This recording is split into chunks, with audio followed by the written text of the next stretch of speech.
Neng, parang awa mo na. Nakikiusap ako sa iyo. Umuwi ka na sa atin para maayos natin itong problema. Kung ano man nagawa mo, kaya kitang patawarin para sa mga anak natin.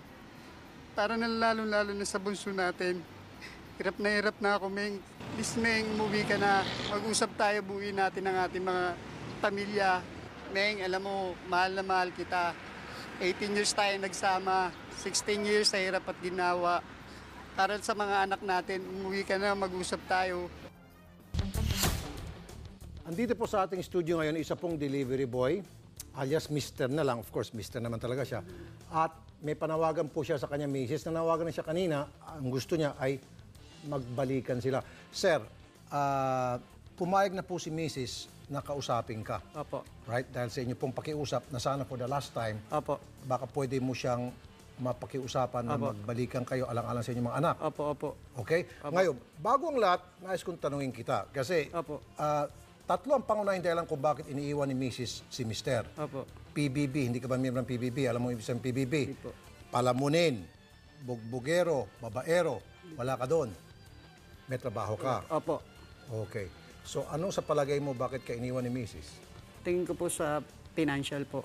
Financial. Kasi po alam niya naman pag March, February, diyan kami naglo-loan ng mga ano, sir. Okay. Katulad nung nakaraan po, nakapag-loan po ako, nabayaran ko lahat, ilaw, 3 buwan. Okay, so tubig, ibig sabihin, lahat po. kulang yung pera ninyo. Kasi ano ngayon kung kulang pera niyo, may trabaho din naman ata si Mrs. Opo, po nga po eh. O, ba't ka pa rin iiwan? Yun po ang katanungan ko rin po sa Okay, kanya. so ngayon gusto mong malaman sa kanya ang dahilan. Opo, opo. Okay, at gusto mong makipagbalikan kung ano man yung dahilan yon. Opo. Okay, sige. Nasa linya na ang telepono si Mrs. ni Mr. na itago natin. Well, huwag natin itagong pangalan, basta Mrs. na lang. Mrs., magandang umaga po sa inyo, ma'am. Umaga rin po, Sir Rafi. Opo, ma'am, andito po si Mr. at ang kanya pong panawagan, sana po magbalikan na kayo kung ano bang po yung mga issue, alam-alam po sa inyong dalawang anak. Ano pong reaksyon niyo sa kanyang panawagan, ma'am? Sir Rafi, sa mga bata po, wala pong problema eh. Pero yung decision ko po na magkabalikan, hindi na po yata po pwede yun. Bumitaw na po ako eh. Ayoko na po. Yun lang. Okay. Kasi kung sa mga bata po yung inaano niya, anytime naman po kahit sa counseling pumunta, pwede ko po ipahiram yung bata or pwede kaming mag-ano dahil sa mga bata. Pero yung magsama kami Okay. parang... So ma'am, makatanong lang, mabilisang tanong lang. Ano po ang dahilan bakit niyo po siya iniwan, ma'am?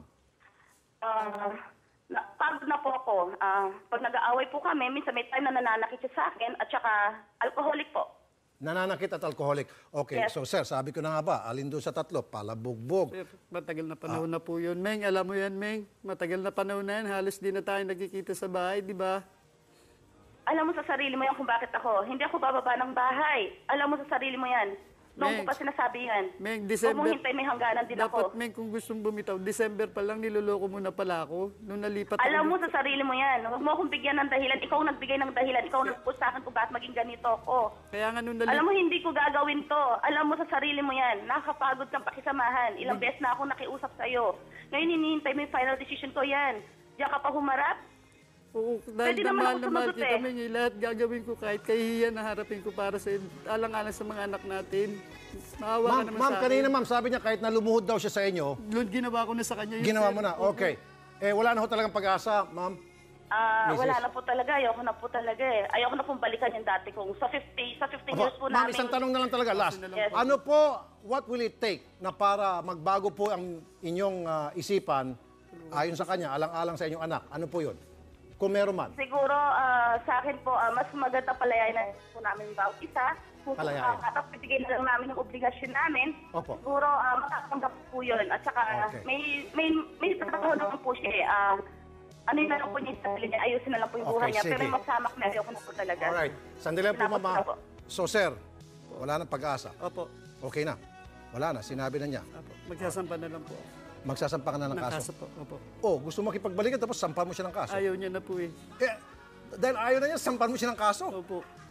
Meron bang ganon? Sir, napakasakit naman po nung... Kaya mo sasampan siya ng kaso kasi ayaw na niya sa'yo. Hindi po yung... Kasalanan ba yun kung ayaw ng babae sa'yo? May kaso ba yun? Relasyon po nila yung ano po. Okay. Sige. Ibang usapan yan. Ibang usapan yan. Alright. So, sasampan ka ng kaso dahil sa isip mo, meron dahilan siya, Opo. personal, Opo. relationship. Opo. Okay. Sige. Ma'am, salamat na lang po sa binigay niyong time sa amin. Ano po? Yes, sir. Happy, thank you rin po. Magandang Pasensya na po umaga po sa abala. inyo, ma'am. Good luck po. Magandang umaga rin po. Thank you. Opo. Well, sir, Opo. huwag niyo muna tanggalin yung maskara niyo. Opo, Good luck na lang sa inyo. Ayon na ni Mrs. Opo. Yung sabi niyo, sampan mo ng kaso dahil Opo. sa tingin mo si Mrs. ay merong iba. Opo. Well, ano mo yan? Rights mo yan. Ano po? Okay. Pero hindi na kami makikialam dyan. Alright? Be sure to come back. Use 5 everywhere. Copyright 2016.